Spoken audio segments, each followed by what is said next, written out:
Hey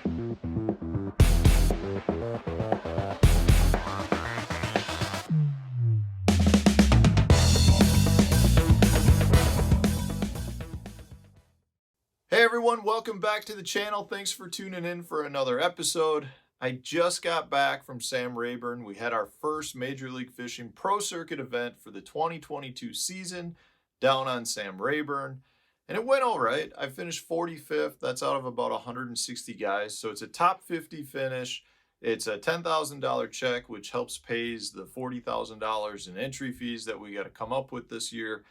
And it's a good start to the year. You know, my goal for this year, obviously, other than winning all 6 events, is to finish in the top 50 in all 6 events. I feel like if I have top 50 finishes in all 6 events, I have a good shot of being in the top 10 at the end of the year and moving up to the BPT Tour, which is where I want to be at this point. So I got to tell you, I'm happy with it, considering the fact that my practice was terrible, like terrible. We had cold, rainy conditions pretty much both days of practice that we had. Sam Rayburn's like 130,000 acres. It's a huge lake. 2 days of practice is not much, especially when you consider the fact there's a ton of standing timber and it can be hard to move around and cover a lot of water. So 2 days of practice is not much, and I really struggled during practice. I think the first day I had 4 bites. I think the second day I had 7 bites. And I tried to make happen what you're supposed to do on Sam Rayburn this time of year, which is fishing the drains. You have all of these ditches and drains that lead up onto flats, whether they're on the main lake and they're in 20 foot of water, or if they're in the backs of pockets and it's a drain that's 3 feet deep on a 1 foot flat.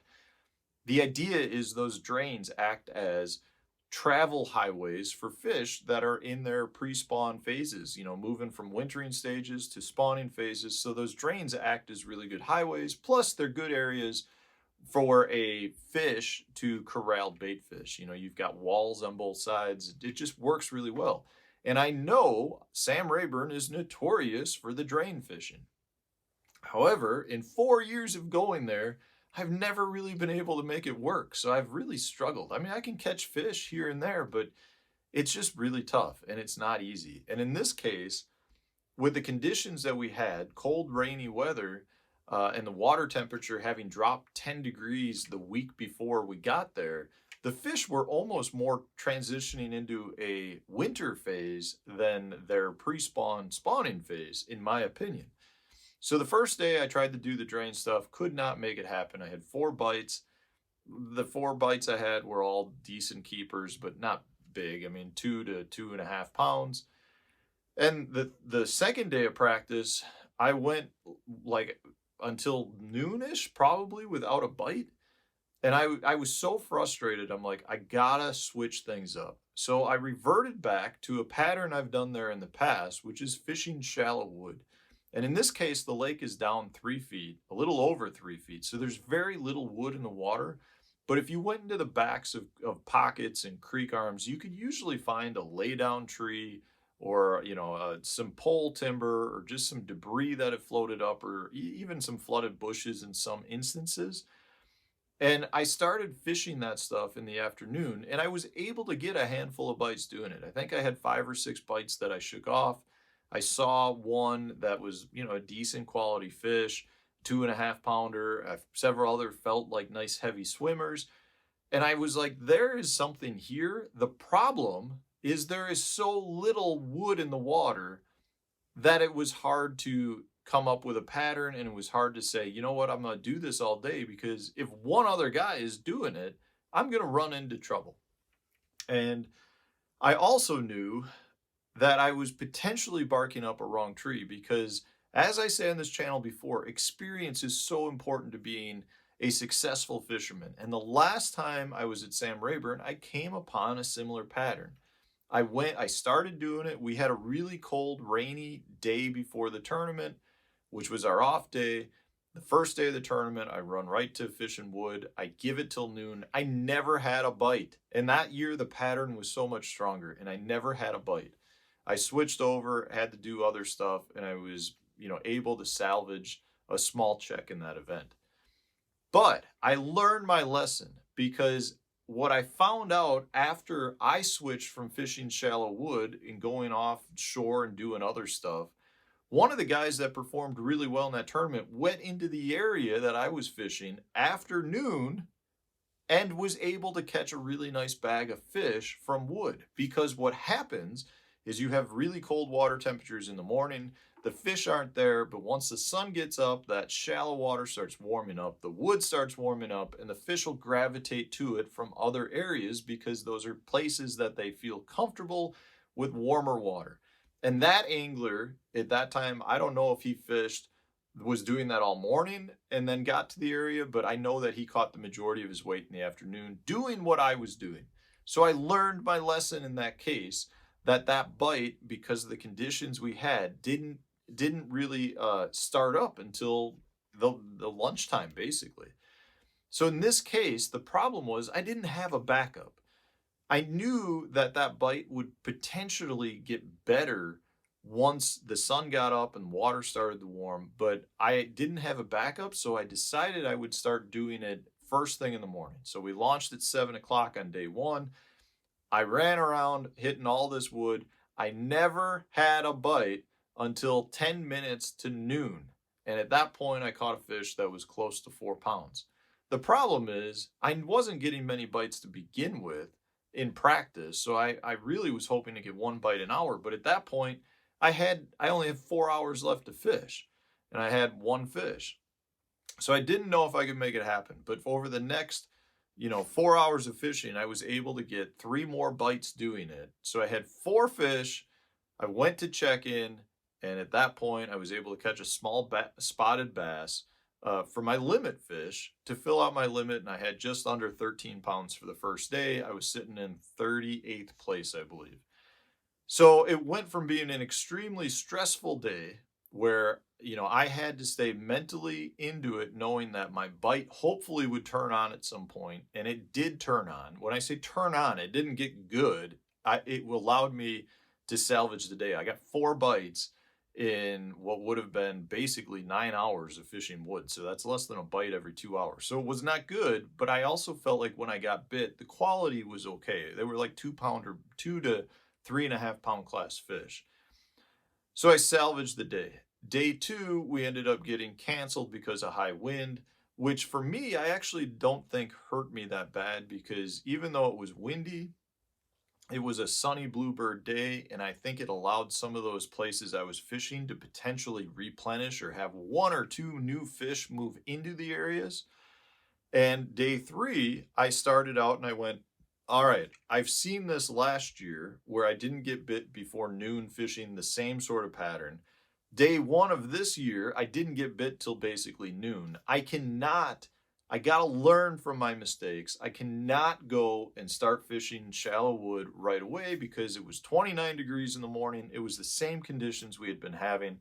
So I decided I would just run a bunch of random offshore places to try to catch a couple of keepers before I went up there. And I decided I would go up into the backs of the creeks and start fishing the wood by like 10:30ish. So I wanted to give it several hours fishing deeper stuff, trying to generate a few bites. I was lucky enough to catch a couple of 14.5-inch largemouth on drop shots before I went up there. And once I went into the back, I was able to start catching a few fish, I guess, flipping the wood. I actually had a bite pretty much right away at like 10:30.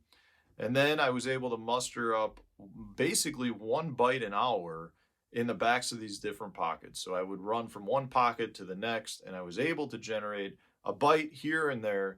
And I had to be in at 3:30, and I finally filled my limit out at 2:30. So, the hour before, I even culled once then, and on the way back to check-in, I lost a decent fish on another little pocket piece of wood that I had found. So I ended the day up with 11.9, and I had 24.4, I think, for 2-day total, which was good enough for 45th place and a decent check, a decent point. So having had the practice I had, I'm very happy with the fact that I salvaged the event, because it really could have easily been a triple digit finish, which would have put me in a bad place for the year. But I'm happy with it. The one fish that I lost, I think would have upgraded me about a pound and moved me up 15 or 20 places, which would have been nice, but I can't complain. I lost basically one fish the entire event. That's not bad. So from a bait standpoint, I caught everything in the tournament on two baits. I caught the spotted bass as well as the two largemouth early on day 2 on a drop shot. This is the exact one here. This is just the Morning Dawn robo worm. You can see it's all torn up. The tail's missing. It's barely hanging on the hook. This is a robo worm rebarb hook on there because I was fishing like brush piles and some standing timber, whatever I came to, and I wanted my bait to be weedless. I've got here just a 3/8 ounce weight on the back, just a standard drop shot, nothing special. That bait seems to work pretty much wherever we go. From a rod and reel standpoint, this is the MHX DS 8515. So it's a 7-foot 1.5 power drop shot rod. So it's got a much faster action tip. And then I pair it up here with the Abu Garcia Revo Rocket, which is a super fast gear ratio spinning reel, so it picks up a ton of line per reel turn, which I really like for drop shots because there's a lot of drop shot fishing where you're just reeling it in from deep water. And the faster that I can do it with the Revo Rocket means the more casts that I can make throughout the day. It really is a nice reel for drop shots. So that's the setup. Nothing fancy, guys. This is just a standard drop shot setup for myself. Every other fish that I caught coming off wood came on the Berkeley Max Scent Creature Hog in the South African Special color.